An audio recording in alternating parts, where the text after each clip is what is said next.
T-Bull here. Today we're going to be taking a look at sonars. A lot of times in the T-Bull Media Network we're talking about radars extensively.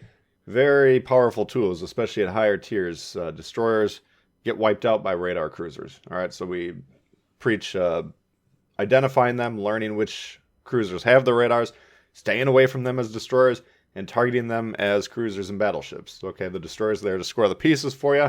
If they're dead because they're getting radared, you're going to have a hard time winning the game.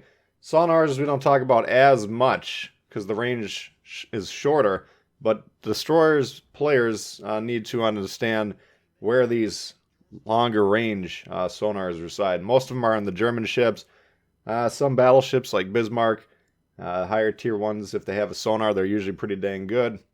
The German cruisers, deadly. Higher tiers are about 5.4 usually. I think the Nurnberg in this case will be about a 5.2 surface detection.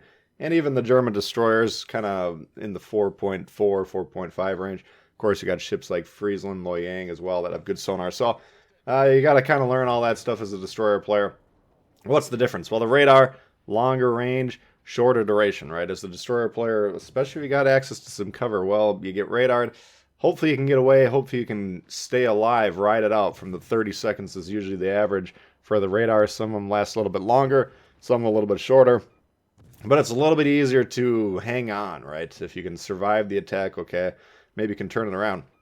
If you're a destroyer and you're caught within the sonar web, as I like to call it, and you don't have a good way to outrun that cruiser, you're probably not going to make it out alive, right? Between the guy spotting you, even if you manage to get safe from him, well, if he keeps you lit for a minute or so, the guys on his team might have shots at you as well, blast you away. So very scary, very dangerous, and we're going to be trying to find ways to get this sonar in play. Now, there is a destroyer on sea here. Number one, we're trying to get rid of this Furutaku, who's kind of guarding him close range.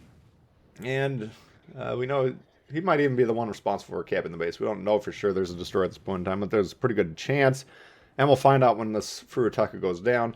Yes, the base is still continuing to be captured. Now look at the Warspite on the map.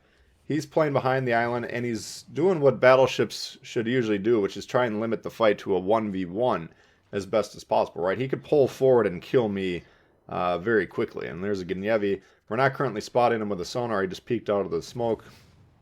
So we got an inkling there. As soon as he drops spot, we're going to fire up the sonar for defensive purposes. Okay, there's some torpedoes. Looks like some widespreads. We'll go ahead and dodge those. And then we're going to continue to back into him. And as soon as we catch him in the range, especially since he's kind of pointing, more or less, not away from us, he's going to have a hard time disengaging. So he needs to recognize, oh god, there's a Nurnberg backing into me. There's a sonar. And if I get caught in that web, well, I'm going to go down. All right, Warspite, again, he could kill me, but he's not really focusing on me, which is fine. I wouldn't criticize him for that. He's got stuff going on there. He's actually limiting how much people can shoot him, which is good. But there goes the Gnievi with the power of the sonar. So hopefully you guys enjoyed that one. We'll see you later.